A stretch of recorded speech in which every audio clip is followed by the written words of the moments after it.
Dobré ráno, moje meno je Michal Hvorecký a som veľmi My name is Michal Hvorecký. I am very happy to meet with you at the Central European Forum on this exceptional day, the 17th of November, 25 years after the Velvet Revolution was launched in Prague.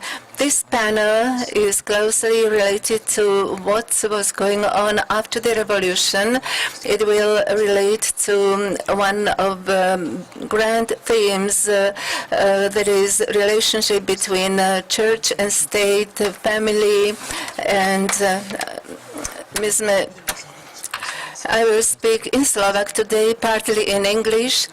Our guests will only speak in English because their English is excellent, and I will be perhaps helping off with translation, but we also have translation available, so if you put your headsets on, you may switch the respective channel to listen to what's being said.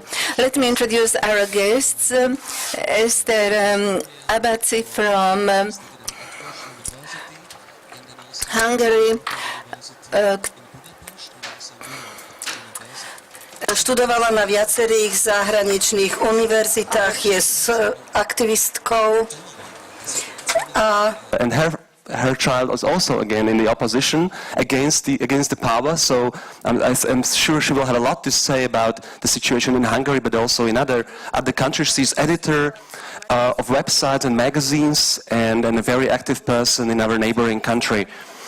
So thank you very much for coming, Jó napot kívánok, and another guest, a dear friend, a great European thinker, Leonidas Donskis from Lithuania. It's great to have you again on our Central European Forum. You belong here already. You're a traditional guest here. Leonidas is a philosopher whose works are internationally published in many magazines and many editions. His books were widely translated all over the world, and he became a so to say prominent thinker on issues of human rights, but he's also very interested in literature and the European identity and the culture and many other issues. For 5 years, he has been a member of the European Parliament in Brussels as a liberal from Lithuania, and his major issue were the human rights, and not just on national but also on the European level. So he's really one expert on the issues we are going to talk about this morning. And last but not least, I'm very pleased that we have a fiction writer on the stage as well, and from Poland, z Polska k nám prišiel Jacek Dehnel. That is Jacek Dehnel who came. Dzień dobry. A Jacek Dehnel má šťastie na Slovensku. And Jacek Dehnel is lucky to have a very good translator in Slovakia. If you haven't done so yet, please, there are books available to purchase. For instance, the novel Tabula, which was translated by Dehnel, and it is a novel that was met with a lot of interest, not only in Poland but also in Slovakia and other countries. And it's a novel about a young man talking with his grandmother.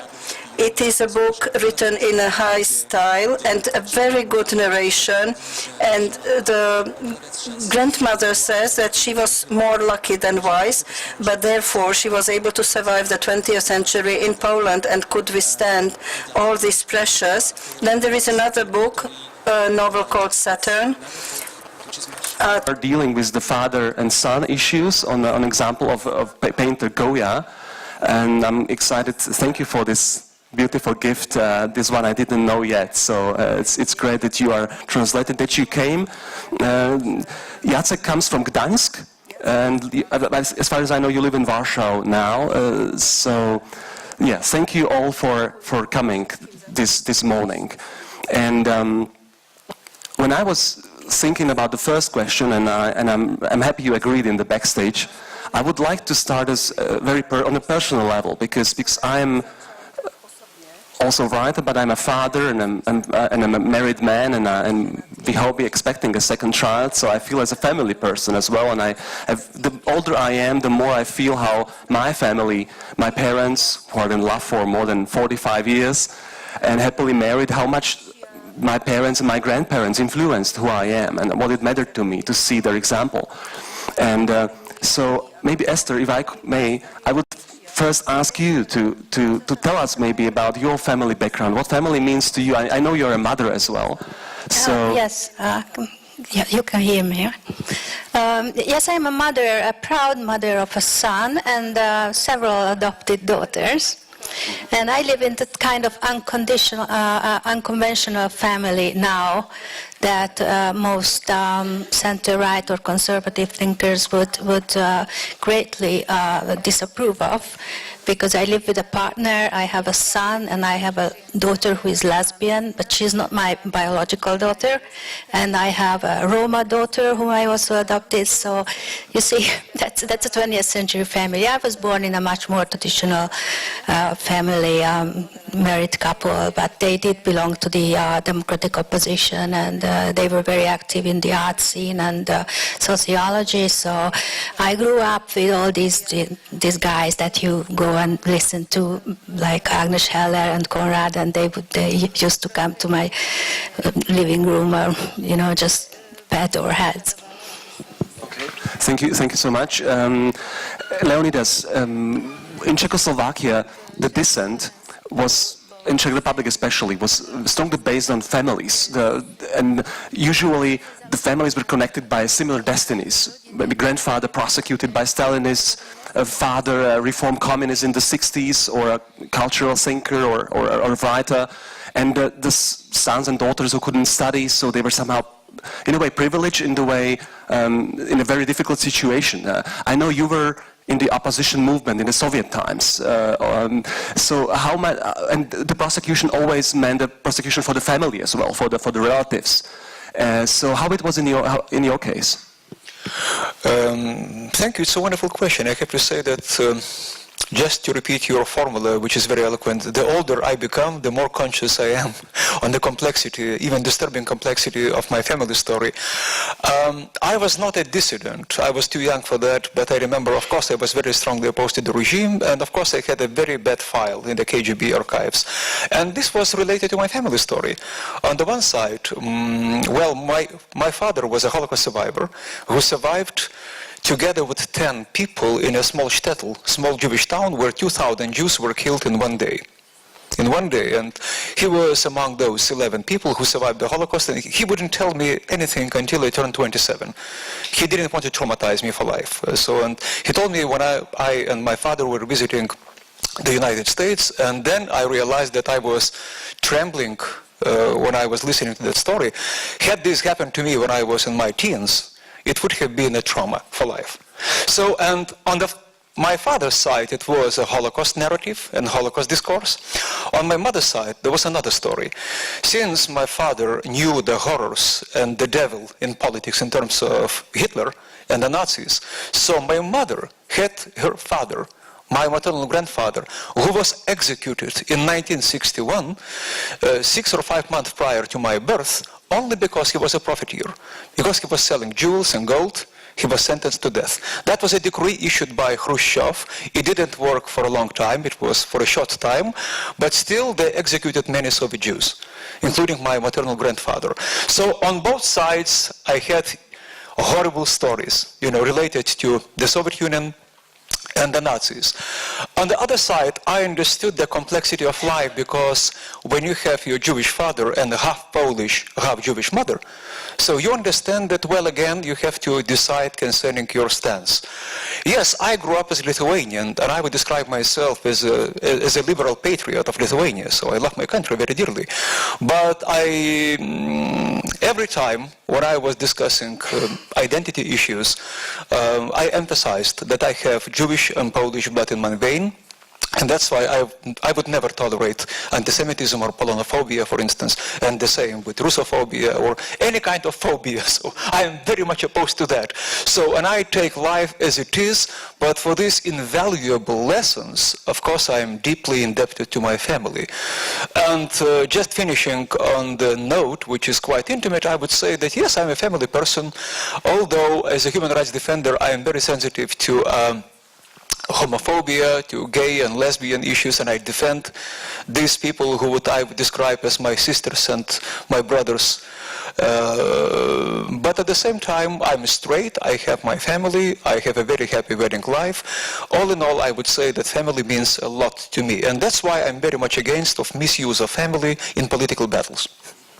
Thank you so much. Jacek, you are an openly outed gay in Poland. This is something which is not really the case among many public intellectuals or writers or actors in Slovakia. So how difficult it was for you to come out in Poland nowadays? I guess it was somehow natural. I mean, I'm a writer and a poet, so in the first book of poems which I published, I had all the grammar endings female in the love poems. And then I thought, okay, I mean, I'm 25 and I will just change those endings to the proper ones, so male and gender endings, because, you know, if someone will be shocked or angry about it, let he or she be angry. I mean, I'm grown up. And even if an elderly aunt will be appalled, then you don't live your life for your elderly aunts, you live your life for yourself. And then it was surprisingly smooth. I mean, my friends knew, of course, that I'm gay, my family knew I'm gay, but then I never really felt any real prosecution. I mean, once I had this thing that I was supposed to translate a book for a Catholic publishing house, and they learned that I'm going to translate the book with my boyfriend, and then they actually realized that I'm gay. It was a small publishing house, they were not very familiar with writers in Poland, and they apparently didn't know I'm gay. So they said no thank you, and that was it. But that was the only case, and it's not a publishing house that you would know about. So apart from that, of course, you get all this slandering in internet forums, etc. But it's just like, you know, it's bullshit. Nobody pays attention to what people write in the internet. I mean, you know, you have like those very, very funny things. I'll just share one anecdote with you, and that will be the end of it. Recently, there was a discussion on a right-wing forum about my recent book, which is very much in the subject of our story. This is a story of a 19th century famous fraud. She passed herself as a tortured nun, tortured by Russians because she refused to go to convert to a Russian Orthodox faith. And she was very famous all over Europe, and in the end, in 20th century, it was revealed that she was just a cook, and she was never a nun, and the bruises and wounds and scars she had on her body were because of a family violence. She had a husband who would beat her. So she invented this whole religious story just to tell her real trauma. Anyway, of course, it's somehow disturbing for the right-wing people, because in Poland, women is traditionally respected, so this kind of book is, of course, a lie of some kind. So there was a discussion, and someone said, well, you know, I read this Dehnel, I read his translation of Great Gatsby, and I just understood that men of such orientation cannot translate Fitzgerald, because there was this scene in which he at length describes shirts. And of course this is a scene from Great Gatsby with this beautiful description of numerous shirts Great Gatsby has. But it's something that Francis Scott Fitzgerald actually wrote. And that poor person assumed that I changed the whole text of the novel and infused it with my homosexuality. And I inserted this gay story about shirts.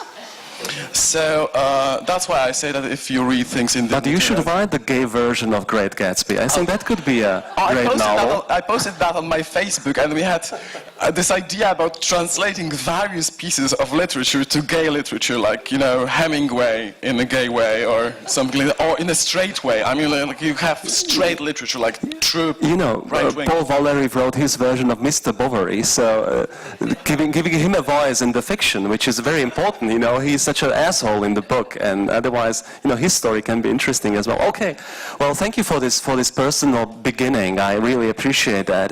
But let's go. We are all, you know, living in a public space. We are not just ourselves, and we are dealing with the world we live in, and the issue of our gender, of who we are as a family people or gay people, is really mattering. And I was just remembering now, because of these 25 years, one of the major, on the number 7 in the ideas that the so-called Verejnosť proti násiliu, the public against violence, which was a civic movement of the Velvet Revolution in Slovakia, was the separation of church and politics. This never happened in 25 years, as you can imagine. And so basically, in many ways, the revolution was never finished. This is not the only issue, but one of the more important, definitely. And so I would like to ask you about how much in your respective countries the church is influencing the public life, because in Slovakia this is still a major issue. And so, Esther, maybe if you could start. How is the Hungarian church dealing with Viktor Orban? Oh, well, Viktor Orban established a new law excluding some churches from state subsidies and from the right to run schools and other social institutions, and establishing others as the mainstream churches in Hungary. The Catholic Church is the largest church, and then the Lutheran Church, the Calvinist Reformed Church, and the Jewish Church. They are all accepted equally, but of course this is a Christian-speaking government. I wouldn't call it a Christian government, it's a Christian-speaking government. So they are very much supported by the church, including preaching and masses. So it goes that as far as directly influencing political votes. Are the priests also suggesting people whom they should vote, or suggesting candidates? Yeah, oh, absolutely, absolutely. You know who is in sin, and you know who is, you know, upholding our virtues. Even if they don't say names, it's usually, you know, quite direct. Yes. Leonidas? Yes, I would say that what's happening in Lithuania is quite complex. The role of the church used to be quite important because it's a Catholic country, quite conservative. In many ways, I think you would say that Lithuania is a small replica of Poland. It's very similar. Two countries have been very close to each other over centuries. We had the same state. We had a shared culture, of course, and Poland is like sister to Lithuania, but of course Poland is a big nation. And that's the difference. In a small country, many things are different only because of the size, due to the size of the country. But the tendencies are quite similar, of course. As I say that we have the vices of Poland without having their virtues. So, meaning that a big country has a larger elite, of course, and more diversity. So what happened to Lithuania was that in many ways it's similar to what happened in other Central European countries. When you raise the question why and how family has become a political issue, of course the church could be one of the answers, but on the other side I think it's a very widespread tendency in Europe now. When I think of myself as a former MEP who spent 5 years in Brussels, I just wonder how many colleagues I met who thought in very, very similar terms, although they were from Ireland, for instance, or some other countries. The problem is that in Europe, we have a new phenomenon, or a new specter, I would say, which is biopolitics in terms of a gun ban. It's a biopolitics. It's a new obsession with human body and privacy as a political issue. Who is in control of human body and human privacy? And this failure to separate the public and the private is, I think, a new problem, if not to say a devastating problem of European politics. Because normally you would assume that politicians, policymakers, or commentators are dealing with public issues, with the public space, with the public, leaving the private for their citizens and respecting their privacy. But nowadays, privacy is simply hijacked and somehow monopolized and colonized by the public. And at the same time, something very similar happened to memory. You know that politicians have become historians. They know the best what is to be celebrated, what is not. They have memory politics, and the same applies to human body and privacy. So I would say that politicians are swiftly becoming sexologists and historians, leaving no space for professionals in those fields. And this is a devastating tendency which shows what deep is a crisis, how deep this crisis is in politics. They cannot invent nothing more serious. Instead of tackling serious issues, economic, political issues, issues related to security, to well-being, to human rights, they simply manufacture some specters. And I'm just afraid to say that Putinism in Russia is a sort of culmination, not to say the most grotesque expression of this tendency. And each case in Central or Eastern Europe simply tells that we have our small Putinism in every respective country. Of course, we are democratic countries, happily, and we are still able to oppose it. We oppose it, and not only with the help of the political spectrum, but public figures, writers, the intelligentsia. We are doing everything within our power. But I have to say that, in a way, this only shows how profound the crisis of politics is. You can hardly find any newcomer to politics who would manage without two things. Fear. Everybody is playing with fear, how to intimidate the public. And another thing is how to colonize privacy and human body. And this is a devastating thing, because normally you would assume that only people who are absolutely amateur, with absolutely naive perception of life and politics could do that. But it became a mass tendency nowadays. Jacek, I shortly mentioned to you before we started that in Slovakia the last 2 years strongly the discourse changed towards the so-called thinking about the culture of death, a sort of fictional threat to all the society and to the traditional family. There are marches for the family. There was a huge petition signing. Over 400,000 people signed the petition to declare the referendum. Probably it's going to happen in the next year soon, maybe in February, March. There is this, of course, in Poland, the dissent movement was strongly connected with church as well, and it was the biggest dissident movement in the Eastern Europe. And just yesterday, the Conservatives again won the election in Poland, and they are back on power. The Conservatives are unthinkable in Poland without the support of the Catholic Church. How are you dealing with these issues, and how is it influencing your life and your family? They want elections in the local governments, but the thing is also that there are so much against the rest of the political scene that also in the previous elections, in many cities, they would have the first place, but the city afterwards would be governed by the coalition of second and third and sometimes fourth party, because nobody wants to make a coalition with peace. So Law and Justice, this is the name of the party, which is, frightfully funny in a way. So yes, we have, of course, this whole action against the civilization of death, and you have those priests with a cross with dead body hanging on it. The dead body of Christ, saying this, we are against the civilization of death, which is funny in a way. And of course, this is a whole huge political propaganda agenda from the massive forces of Catholic Church and the right-wing politicians and right-wing think tanks. Their main concern now is the monster of gender. Gender is something like Yozin Zbazin, so you don't really know what it really is, but it's definitely fearsome and it's going to hurt your child. Marek would be happy to hear that he is getting in this context. Yeah.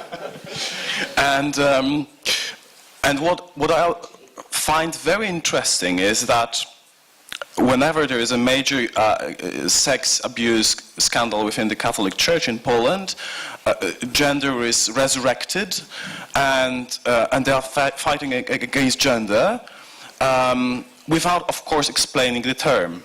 It's a foreign term. It's not understood in any way by the majority of society. So you can basically put anything in gender. So it's raping your children in the kindergarten, or forcing them to masturbate, or it's forbidding children to call mother a mother and father a father, and these various myths that you have. And of course they have news, and they have their own newspapers and internet portals, and they spread this kind of knowledge, saying, for instance, that children are forbidden, that in Scotland children are forbidden to call their mothers mothers. And then when you go back through all this story, it is revealed that in a Scottish hospital they introduced a new form. When you bring your child to the hospital, and there is no mother and father, it's just parent one, parent two, because you have some same-sex marriages and you have children adopted by them. So nobody's forbidding any child to call a mother, but the whole hysteria and the whole propaganda system is just forcing people to think that gender is one of these terrible things that live somewhere in the Western Europe and are going to come to Poland and devour us.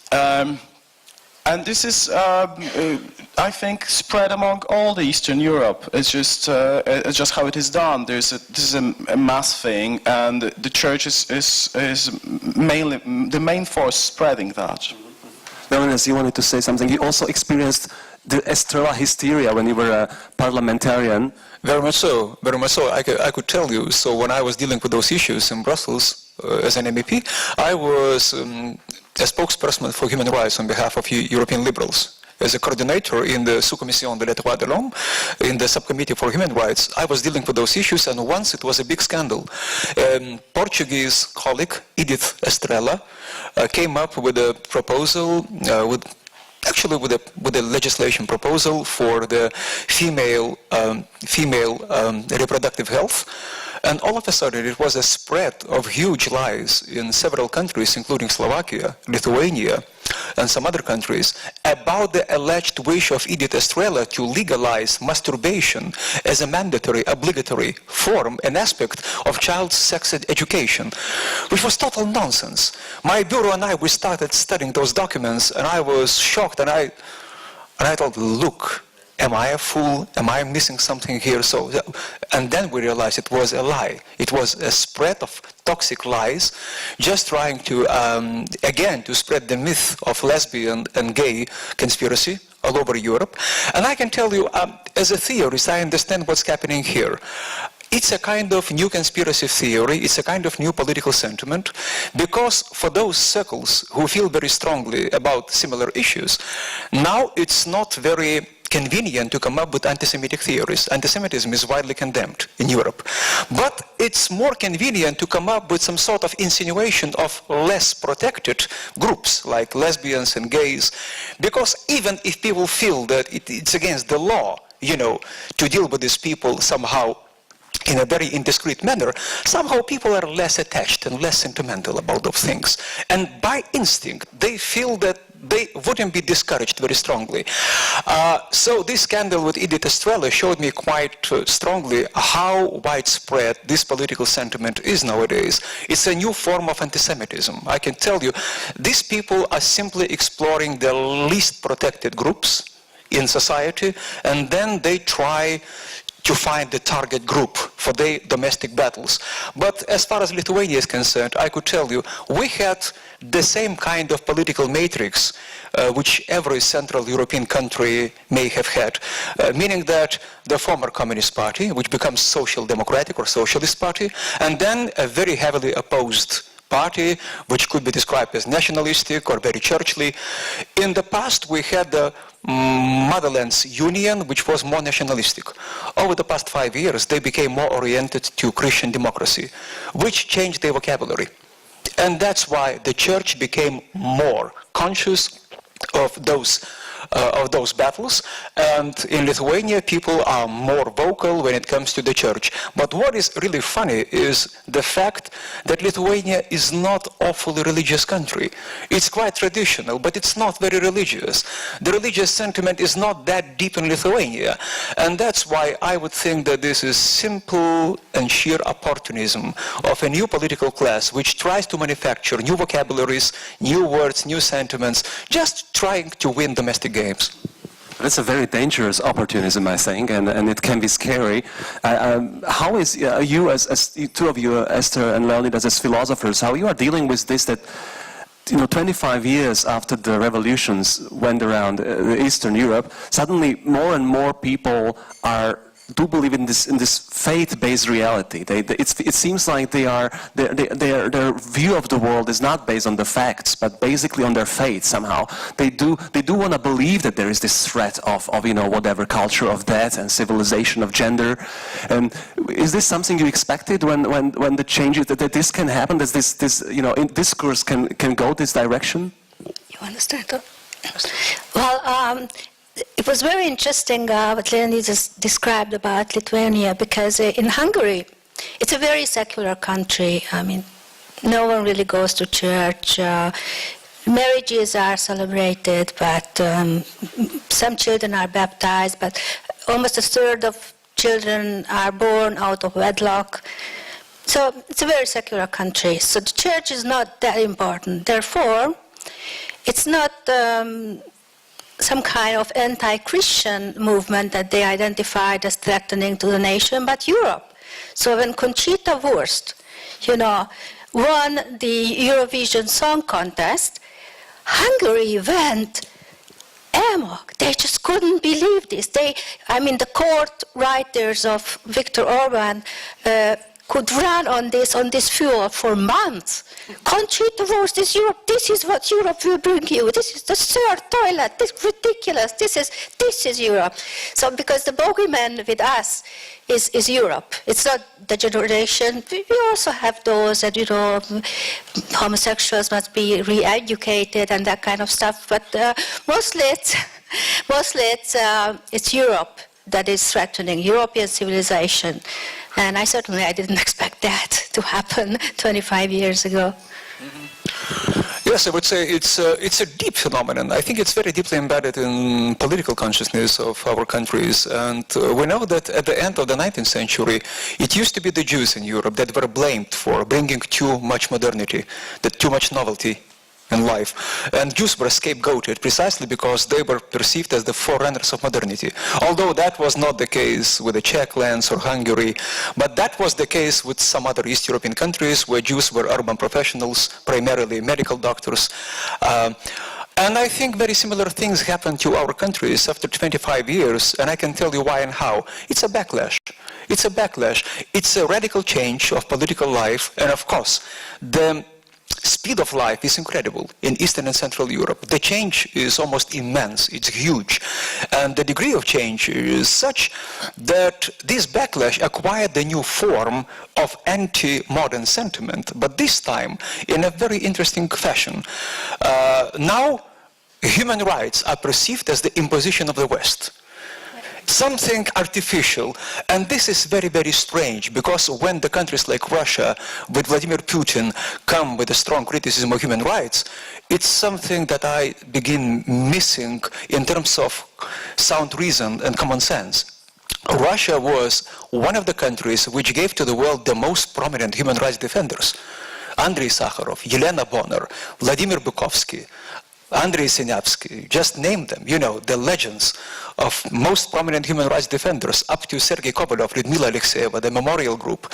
And all of a sudden the country rejects that aspect of its own history, very clearly saying that that's the imposition of the West. And I am just afraid that parts of our political elites are adopting a very similar attitude, that human rights, including gays and lesbians, are about the imposition of the West.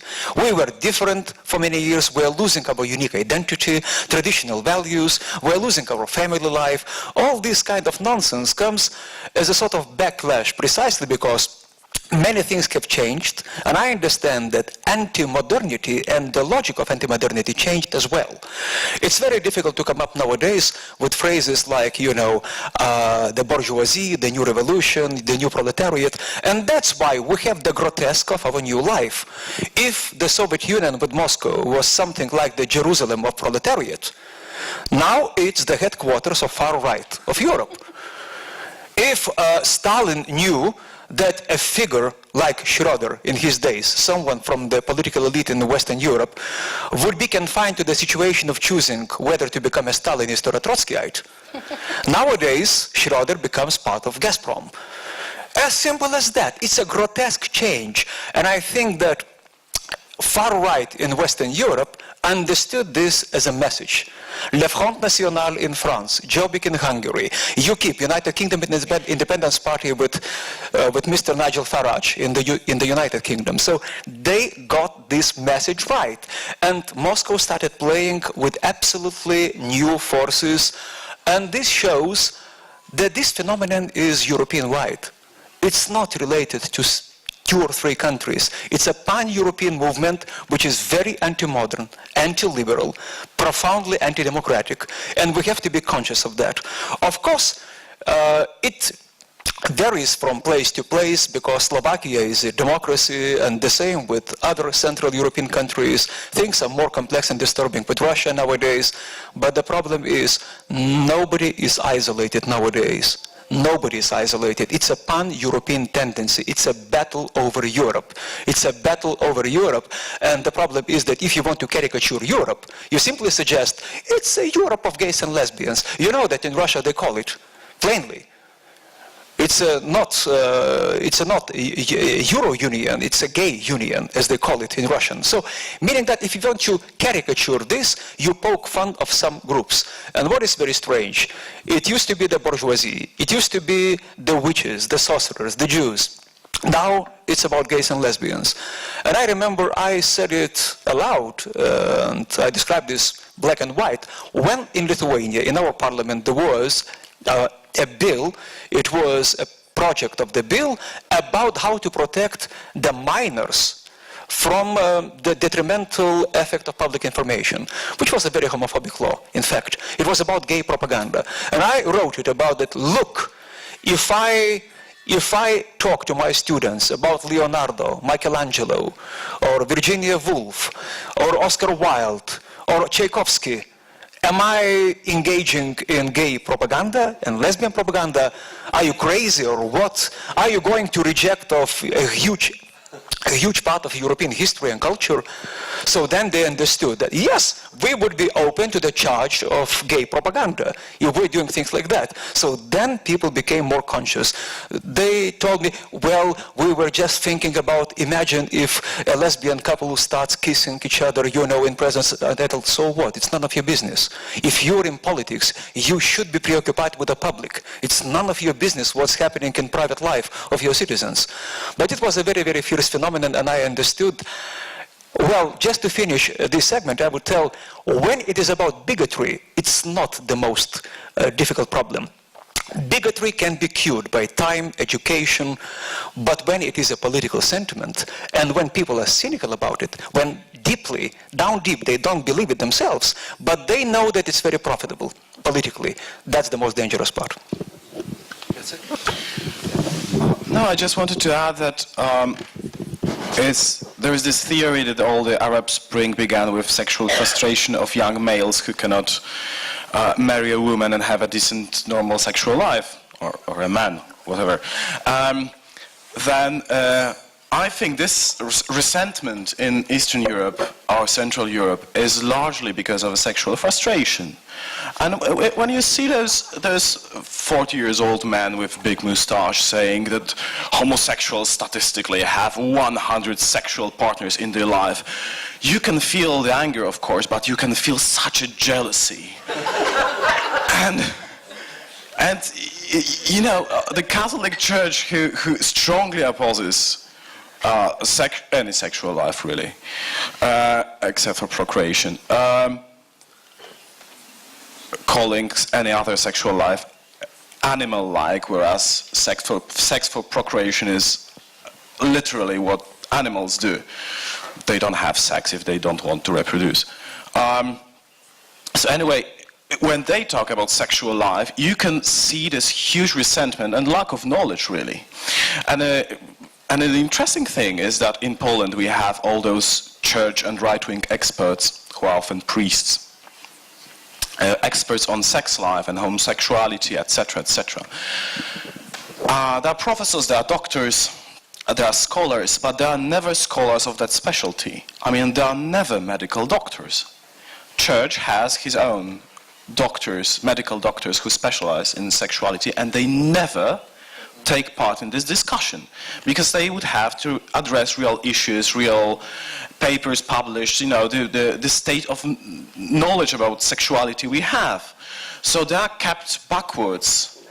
They're kept in a cellar, whereas you bring a theologist who specializes in this or that thing connected to the Holy Trinity, and he speaks at length about homosexuality and gay sex and anal sex and the way how diseases are spread, and he would quote from all those papers which are acknowledged as false. So we have the Regnerus report, who was revoked by Regnerus. You have Paul Cameron, who is a jester, basically.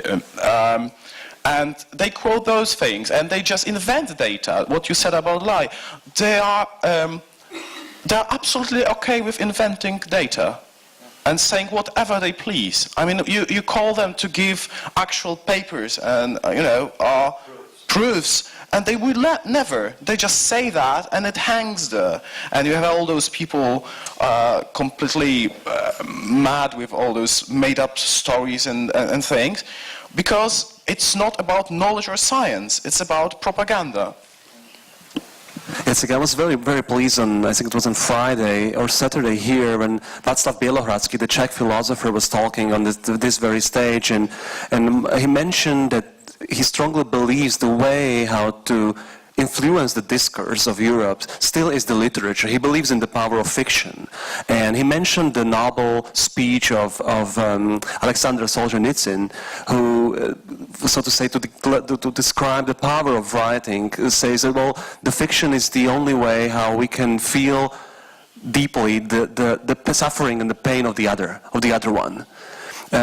Do you believe that one of the ways why the Polish discourse really is changing slowly, and I have to say I'm always very impressed when I'm visiting Poland how we are the fastest developing country and growing country in the former Eastern Europe, and you can see lots of tendencies that the country is getting much more free. You were mentioning the gay prides in Warsaw are much bigger and more powerful than for example here in smaller countries, and also the Polish fiction writing matters in a way, like authors like Witkowski, Masłowska, bringing new topics, new themes. Do you think this is somehow helping the discourse, changing it? I'm afraid I doubt it. I mean, it's because Polish people don't read.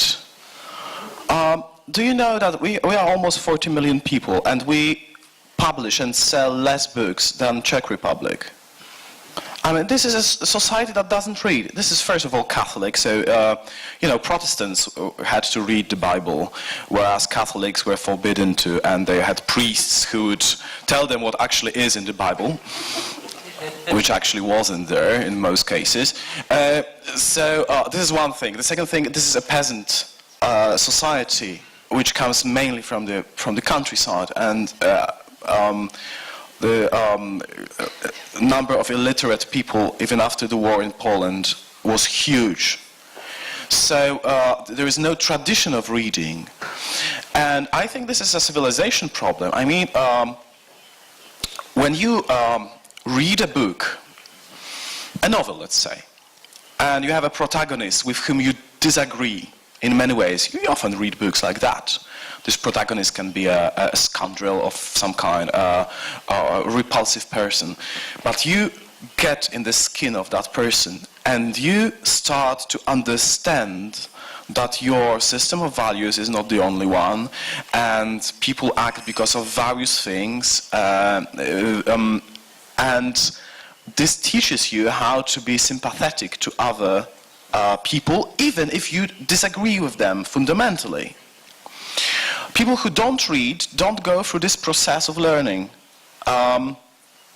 So I think that one of the problems of the public discourse in Poland is that people cannot really argument.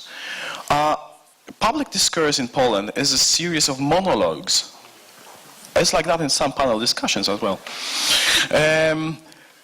I hope not this one we are having here today. It's a series of monologues or manifestos. People don't really address each other in that. They would just speak their minds. And in most cases, when we say speak their minds, they don't speak really their minds. So they don't speak about things that they went through. They just repeat quotes from someone else. The self-righteousness is overwhelming there. You know, it's just this sense that you know the truth, but you don't really know it. You never looked into it. You just repeat phrases, and they just keep repeating the phrases, inventing things, but they don't address each other. They don't address the real problem, as you said. It's not only about talking about sexuality instead of the real issues. It's also that they don't talk about sexuality. There is no dialogue. There is just two monologues. And I think this is large part of it is because of the lack of proper education. So the lack of philosophy at schools. We have lots of religion at schools. We have 2 hours of religion a week. And the lack of good reading. The amount of books, of pages a child has to read through the process of education has diminished, drastically through the last 20 years in Poland. You just destroyed our myth because we still think the Slovaks are those who are not reading. So no, but to still do believe the Polish nation is a nation of readers as well in a way, and it's changing in Czech Republic as well. We cut it half the education of literature in Slovak schools in the last 2 years, so they are learning less and less and reading less and less because there is no time for that. But that would be another discussion. Leonidas, you wanted to add something. Yes, I just wanted to interject and ask you if 50 Shades of Grey was translated into your languages and published. Because, yeah, absolutely. So that's the amazing thing about reading. People do read.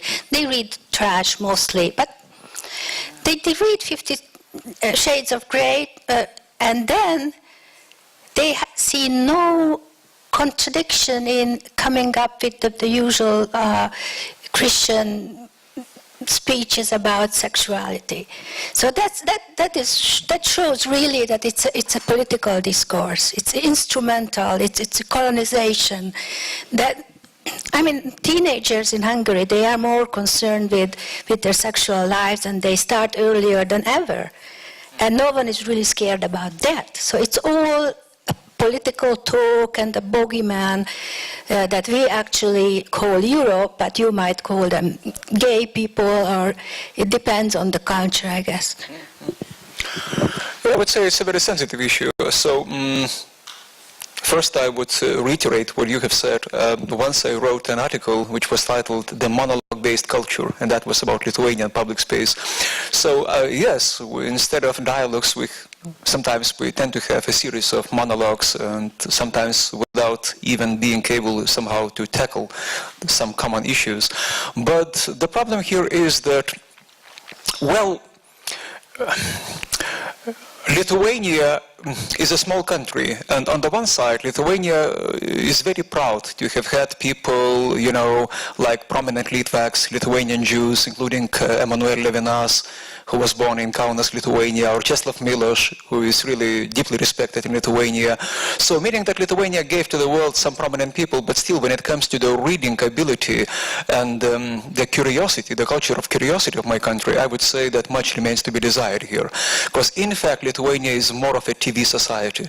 It's a TV and internet society, much more than it is about, being a reading society. When I compare Lithuania to countries like Italy, Italians read a lot. Or, for instance, countries like Finland or Sweden, so they read a lot indeed. So I would say that much remains to be done here, but at the same time it's about empathy.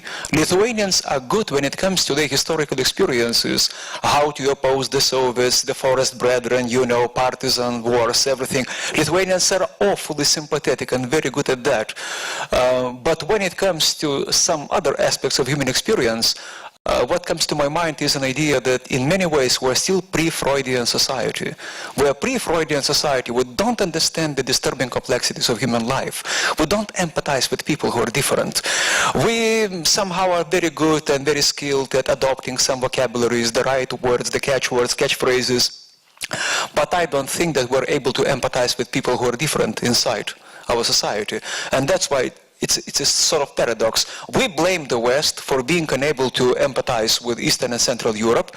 Of course, it's very difficult for a Brit or an American to empathize with Russians if you didn't live during the time when you had the devil in politics like Stalin and the geniuses like Akhmatova, Tsvetaeva, and Mikhail Bulgakov in literature. You cannot understand Russia. But the same applies to us. If we didn't have normal Freudian, post-Freudian clashes of opinions, how on earth can you understand more sophisticated aspects of human life, including sex, intimacy? And I'm just afraid that we're far, far behind the West in terms of intimacy. It's still a matter of vogue, a matter of fashion. And we invent taboos somewhere where West Europeans would find banalities of life. It's a problem. So we are very good at empathizing with the hardcore issues, but when it comes to people who are just amidst us, we're very bad at understanding them. I remember one wonderful phrase offered by Stephen Greenblatt, an American literary scholar and one of the fathers of New Historicism in literary theory.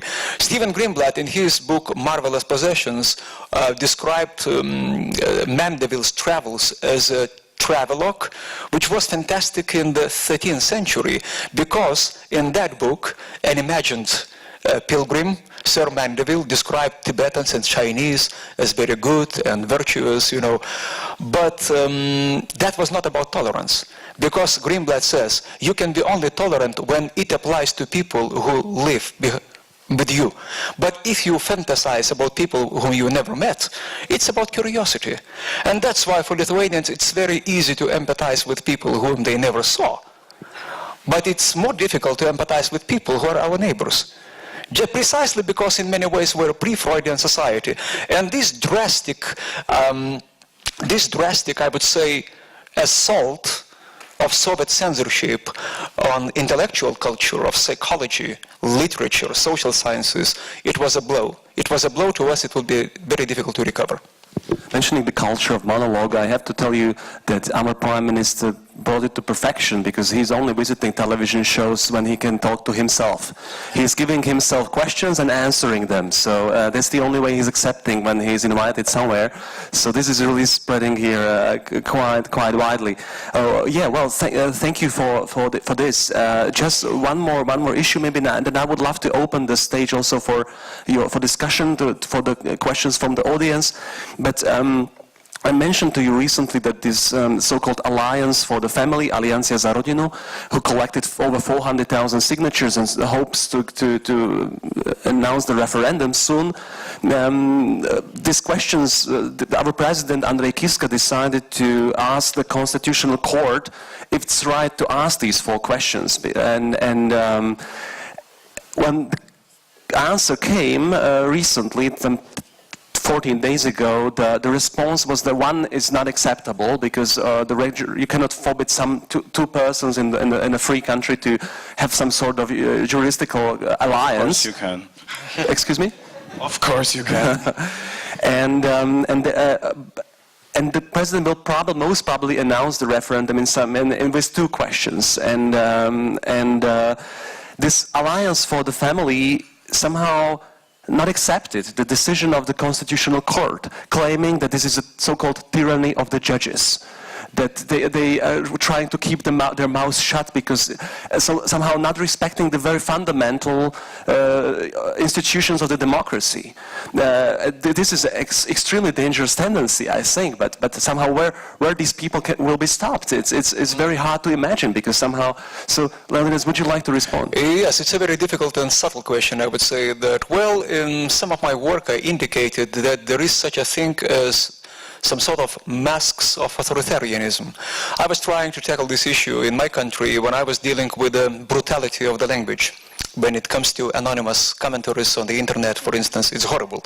It's better not to read. If you don't want to find yourself totally disenchanted with humanity, it's better not to read those commentaries. I did, of course, because I had to know what's happening in my country, but I have to say that the brutality and the sadomasochist essence of those commentaries is really striking. And I just recalled Erich Fromm as suggesting that what happens when you have an extremely sadomasochist and brutal language, it's a mask of authoritarianism. It's the longing for the strong hand. It's the longing, the free and brutal language is just the opening part of that same story. You are longing subconsciously for the strong hand, for the dictatorship. And that's the phase number one. But another phase is when you feel that there are some masks of authoritarianism, like the opposition to privacy, the opposition to human dignity and liberty in all of its incarnations. And this obsession to control privacy, human body, memory, family, is nothing but it's a crawling authoritarianism. The only good thing is that when you live in a democracy, there are some forces that are opposed to it. But if you leave it unattended, so to say, many horrible things may happen. So that's why it's nothing, it's a mask of authoritarianism, and I take it the way it is. And I would say that I tried to understand this phenomenon for a long time. And I think that what I understood quickly was that, well, in the Soviet time, I remember, there was a sort of silent consensus between Soviet Jews and the mainstream, which means that in such an anti-Semitic country as the former Soviet Union, it was obvious that many academics, artists, they were Jews. But if you agree not to be vocal about your background, if you agree not to mention the fact that you're Jewish, it's okay. You can exist as long as you want. But if you become too vocal, go to Israel. What are you doing there? This is not bloody your country. Just go there. And the same applies to new target groups nowadays. You can exist if you agree with the silent consensus. Don't talk about your lesbian and gay preferences or about your background. Don't disturb public opinion, because we are in control of this public opinion. The church, the party, we are in control. If you try to demonopolize and decolonialize this discourse, go elsewhere. Go to San Francisco, for instance, or to Amsterdam. And this is something that comes as a substitute, as a replacement of old phobias and old groups of hatred. So I would say, well, we have to be very conscious of it. And make no mistake, it's not about bigotry. I can't believe that it's about bigotry when sometimes we suggest that people are uneducated or, lacking in some ways, yes, but those who are uneducated and lacking in sophistication, they don't go to politics. Those who do, they know perfectly well what they're doing. You mentioned the internet comments. It's actually very, very popular in Poland to write a comment that you should go to Holland, or you should go to Amsterdam or wherever to Western Europe because you don't respect our Polish values. But a few weeks ago, two Polish theater directors collected a huge amount of slandering comments from the internet because they were interested in this. Not only comments, but also articles and all the hate speech that is in the Polish internet. And they collect in the internet, in the sermons, in various things. And they connected it together, they glued it together as a rendition of something they had in Rwanda before the genocide. So there was this special radio that had this hate speech constantly against the cockroaches, I believe. Which were Tutsi. And they just thought that it's a very similar process, that the acceptance for the hate speech is a crawling kind of this radio to orchestrate people's violence against each other. So they agreed with the Krakow radio that it's going to be broadcasted 2 hours of that hate speech as an art project. As an art project. And they prepared for the Krakow radio, and then the problems started. Because the radio said it's a little bit too long, that it's boring, that it's lacking dramaturgy. So they started cutting pieces out of it. And then when the theater directors, Maja Kleczewska and another person whose name I can't remember, when they saw what was cut out, it was all the references to the Catholic Church. Oh. There were all the sermons, there were all the Christian value things, etc., etc. So it was completely censored by the official, not state, by city radio, in order to make it less criticizing, less critical towards the Catholic Church. So they refused to broadcast it in that form. But it shows how important issue it is nowadays in Poland, because this hatred is growing, and you can see a growing acceptance for this kind of reactions, even in public. Esther, I truly find frightening, extremely frightening, this movement that you have here. The 400,000 signatures, that's horrible. And I think we must understand and examine and uncover the real reasons behind this. Because I just don't think that people are so offended in their whatever Christian virtues, because they don't live like Christians. They don't care that much. So I think that we must, in Eastern Europe, because it seems that the case is so similar everywhere. Internet comments tell me about it. I am a woman, right? Sometimes I think that they comment instead of sex, and they would miss me dearly, But it seems that our region has some kind of very deep, tragic condition. I don't know, it's an illness, like an illness, that we must understand so that we can counter it. And this is, I don't have a response, but I know that here there is a question that we must bear in mind. Yeah, thank you for that. You have to. I'm deeply convinced that most or many people who signed this, for example, this petition for the referendum, they didn't really have an idea what it matters, and most of the issues, two of the questions, are absolutely out of reality, because there is no way to adopt a child as a homosexual couple, for example. So there is a non-existing fighting against non-existing issues, which is another thing, dealing with a fictional threat and invented things. But I would maybe turn back to connect your personal life with these issues we are talking about, and because you adopted the Roma child you mentioned at the very beginning, and this was one of the things that people here were suggesting to many people who are, for example, marching in Košice last year, some 50,000 people. They had to actually admit that this whole campaign cost about 200,000 euros. So you can imagine this is a very well organized thing, with billboards, TV campaigns, special trains and buses getting people there. You can imagine it's real logistics. It's really complicated. And so some critics were suggesting, why don't you people, some of you, adopt these Roma kids we have here, thousands of them who are orphans? When you want to help them to build a family, please do it, because we had lots of research on the orphans living in Slovakia, and it was quite as shocking what they found out. We have some bloggers who actually made it a public thing that many orphans have €2.50 per day for a meal.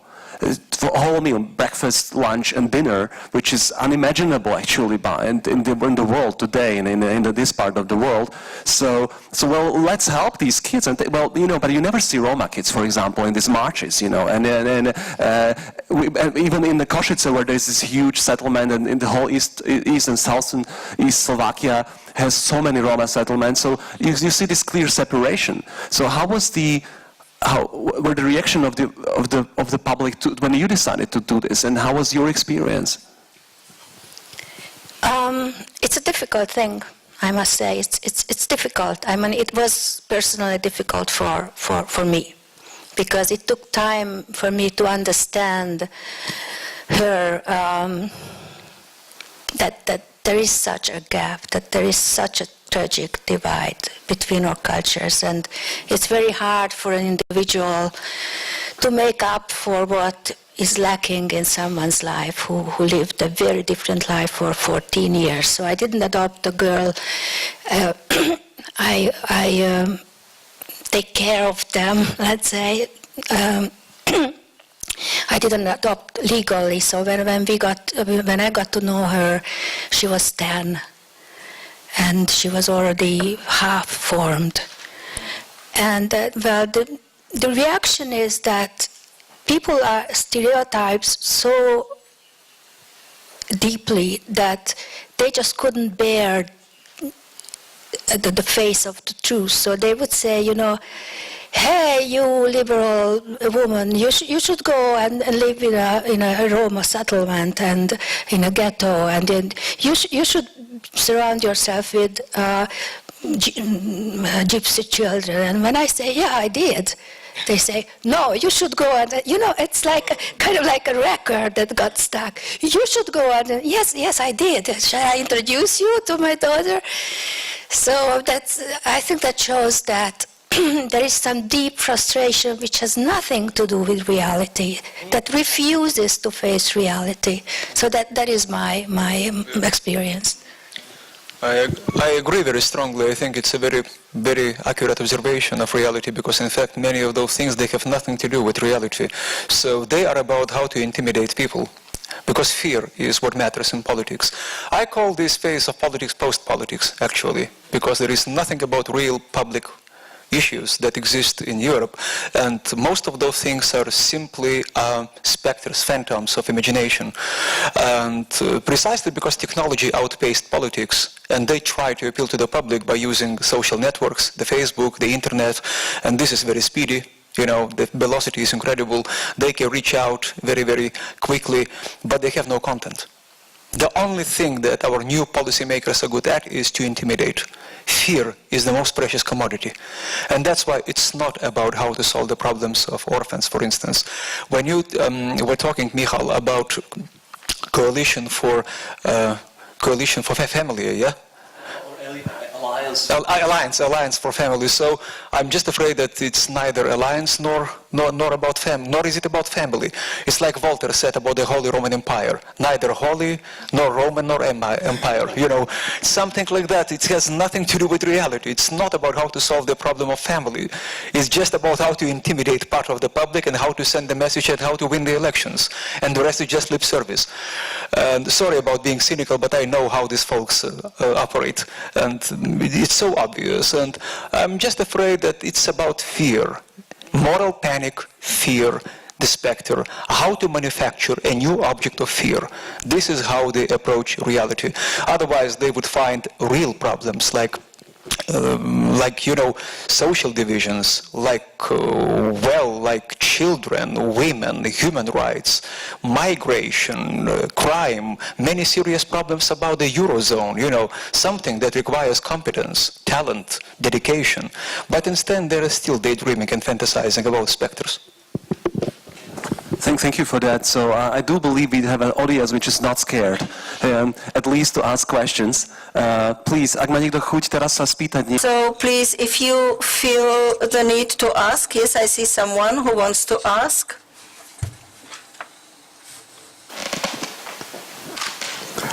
I came to this forum at the opening day where the representative from the Erste Foundation gave a speech and made a plea that in a forum where we're talking about us and them, we probably should diminish the divide of saying to politicians, okay, you're on the other side of the fence. And while I agree with you, with almost all of what has been said here, it seems to me that, you know, we have defined the politicians, those who are using fear, as them, rather than trying to see how we might take them into the discourse. I have a problem about, you know, I've read most of the things I think that you've written, and as an MEP, I was an admirer of what you said, so please don't take me wrong. But it seems to me that fear being used by politicians is nothing new. I mean, they've always used this from times of antiquity. And so I'm not surprised that politicians would use that to simply gain whatever votes and interest groups they can in order to keep them in power. And I think, for instance, that family has become a very, very important tool, simply because it started with saying we're going to, I mean, within the social democratic system. I come from Austria. There is, of course, the fact that families have been supported, and then suddenly, when you take away the social democratic resources, you're saying even families will no longer have that kind of support. And I know in Austria, a lot of families are very, very resentful about the fact, well, they will lose everything that they're getting for every child. So I think that's one discourse that we should be addressing. I also think that the discourse against gays, well, we shouldn't be talking just about gays, but the LGBT movement. And I've worked in Hungary, Romania, Slovak, and Czech republics primarily for the inclusion of Roma. I can appreciate what you, Esther, are going through, because I've been working with Roma communities for the last 7 years. But I think that again there, fear is being used, yes, as a tool by those in power who would see to it that they pretend to have some kind of a homogenizing influence. And that's, I think, what is so bad about not being able to read, not having literate people who are into very, very quick visual responses and impulses is the problem. That's being manipulated. So illiteracy, I don't want to use that word in the old colonial cultural language, but illiteracy is something, of course, that our politicians are taking advantage of. And how do we address them, and how do we ask them to read with you so that they see and feel all of these different types of people that must be included when we talk about social inclusion? I could tell you, well, in most cases I agree with what you're saying and suggesting. I would say that concerning this us and them, well, I don't think that I'm trying to promote this kind of discourse about, you know, the Manichaean divide between myself, say, and some politicians. No, I'm very conscious of the fact that most of people to whose actions and reactions I'm very resentful. So they're my fellow citizens, for instance. So they're my fellow Europeans, and I understand in many cases them as human beings. But the problem is that they segment their societies themselves. They use this as a weapon, because gays or lesbians or Jews or Roma are citizens, are people. And I'm even quite skeptical about the concept of minority nowadays. Instead of using citizens, we're talking about minorities, as if to say that we calculate the heads of how many people have those communities. So that's why segmentation is not our commodity, it's what they're doing. Even technologically, political classes are engaged in segmentation, which is a very dangerous tendency. They don't have a feeling that they work in that same civil society, that they work with their fellow citizens, and it's a problem. On the other side, things are paradoxical with the welfare state, as you mentioned, social democracy. Well, the logic of modernity is quite disturbing. We know that the welfare state was quite developed under the Nazis in Germany. It was started by the Iron Kaiser, by Bismarck. It was very successful. It was successful in the Soviet Union, although the Soviet Union would appear to a normal social democrat as a nightmare. But still the welfare state was quite developed, which means that welfare statism not always is something that we could take for granted. Various systems and political forces can use it in very different ways.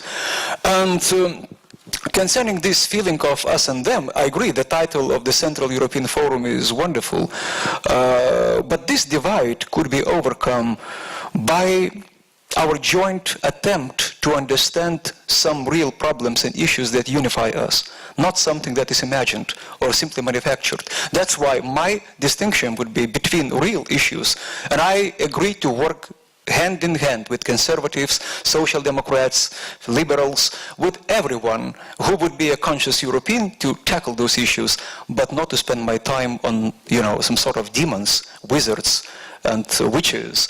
I'm just skeptical of, of witchcraft, so to say, and this witch hunt, which is simply revived in nowadays. I agree with you about fear, which has always been a tool in the hands of politicians, but I have to say that it's a big, big difference. It's a long way to go from ancient Sparta or Athens and to global fear, which could be manufactured very, very instantly, almost overnight, with the hand of the internet.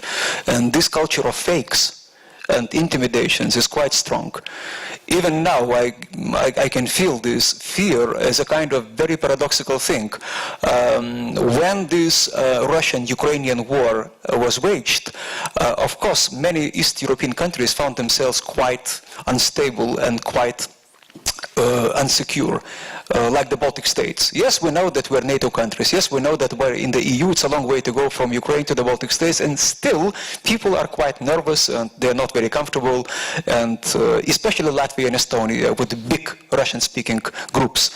And some of them are absolutely loyal and wonderful citizens, but others could be sentimental of Putinism, for instance. But still, the media started using fear as their daily commodity. And these titles, Russians are coming, Putin's next step will be Riga. How can we explain this happen? Quite simply, because they cannot function otherwise than that. And this is something that is even stronger.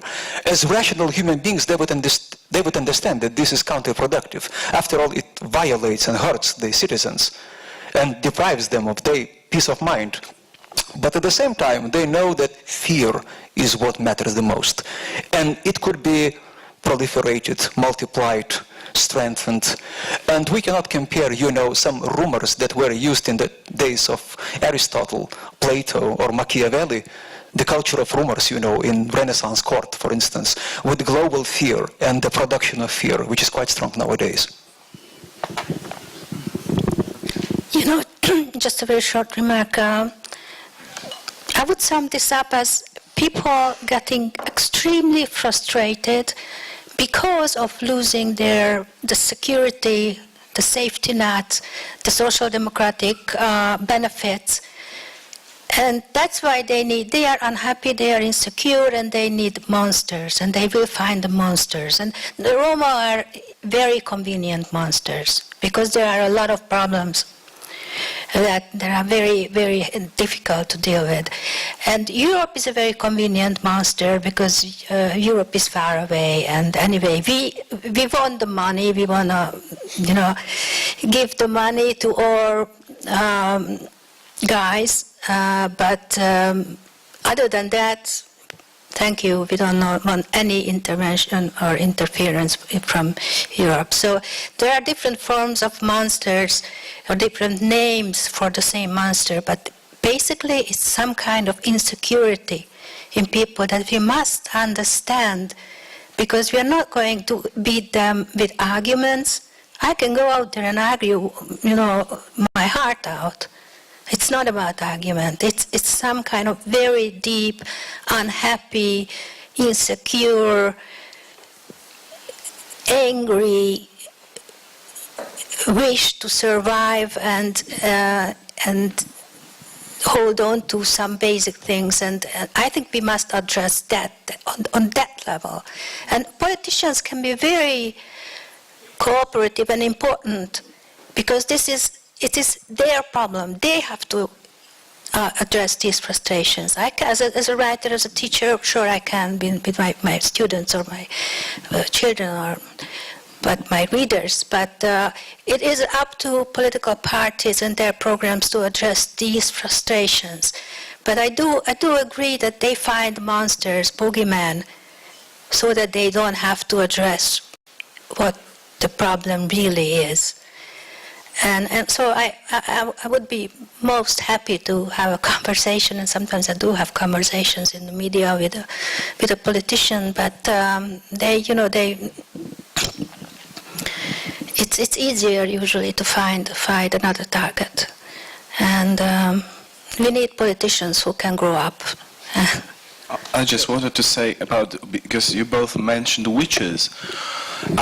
What I find very interesting in Poland now is that the Catholic Church goes back to sort of medieval times. They would bring a healer by the name of Father Bashobora from one of the African countries who can heal people and resurrect people, supposedly. And they bring him to a national football stadium in Warsaw, and there's 30,000 people who come with buses to Warsaw to be healed during the Mass. And this person, for a lack of a better word, has this huge magical show, sort of semi-religious, semi-magical shows with not with resurrecting alas, but with some other stuff. And you have a monthly magazine called The Exorcist, and it's a thick magazine that is being published monthly, and it's all about devilish possessions. You have priests who have sermons about people during exorcism who vomit strings and little radios. Polish science fiction was always very strong genre. We love Stanislav Lem and the others, so you can imagine. But those are things which were not heard of in the Polish church for the last 50 years. And they go back to this weirdest things. They feel the devilish possessions in Lego, in yoga, in Hello Kitty. I mean, name it, you have it. In Hello Kitty I can see it as well. And you have Catholic priests who find the information in the internet, and they find like Hello Kitty thing. This was some kind of satire from UK, I think, and they find it in the internet. They think it's for real, and they copy it and they spread the news about it, and it goes within the normal right-wing Catholic media as sort of fact of life. Hello Kitty is a demon that's going to devour your child. So they're pretty prolific in spreading a new magic. New superstitions, and this is not, a question of some very simple local parish priests who invent that. It's a huge machine. So witches are real these days in Eastern Europe and Central Europe. And I think even beyond, because in the United States there is one politician called Rick Santorum, and once Rick Santorum described universities as a perfect place for the devil, because people are very intelligent, arrogant, and they are in the possession of the devil. So that's how Rick Santorum described things. But sincerely, very briefly, I would say that I am not demonizing politicians. That would be a stupid thing to do, because I was in their shoes for 5 years. And although I'm not a party member, but I'm a political commentator myself, and still, as a political theorist and commentator, I feel quite interested in the quality of politics, and I would be happy to see the genuine leadership, moral and political leadership in our societies. I would be happy to see political figures, if not of the stature of Havel, then people who would be able to lead the public opinion. But what we see nowadays is that they try to make it up to the public opinion. They try to please it instead of leading the public opinion. And concerning the Catholic Church, I am not against the Catholic Church, nor am I against Catholicism as such. I am not a member of the Church, and I would describe myself as an agnostic. But the problem is that when bishops or quite, I would say, social and civic-minded clergy people, they participate in civil society. Of course, I welcome this tendency. Bishops are citizens, and the Catholic Church could be part of civil society, but things become very problematic when they assume their unwritten and unfixed role in political system, which is none, because the state should be neutral. I'm not talking about the atheistic state, but the state should be neutral with regards to every faith, every kind of religion. And for them it's very difficult to assume. Once the Catholic Church is more influential, they cannot take seriously neither Islam, nor Judaism, nor any other religion. But the fact is that freedom is about to believe and about to disbelieve. Freedom is about to be, for instance, attached or disattached, connected or disconnected. And to believe or not to believe is up to us. It's up to citizens to decide. And my feeling is that somehow the leader of the Catholic Church, the Pope, Franciscus, somehow I have a feeling that he is far ahead of the majority of bishops and cardinals nowadays. It's a long way to go. He said, "Who am I to judge gays and lesbians?" And in terms of his modesty and common sense, I think that he could be a role model for the Catholic Church. But in many ways, I'm just afraid that the majority of high clergy live somehow in the mindset and the setting which is far away from that. If he will be kicking too much, he will be excommunicated by the Polish Church. It's just... this is one thing, and the second They thing... will resurrect, the former one at the stadium. He's still alive. I said once that, how to describe, for instance, the radical left. For radical left, even Karl Marx would not be acceptable for many reasons. Because of his family relationship with Phillips, and rabbis on the mother's side. So this candidacy would be quite doubtful.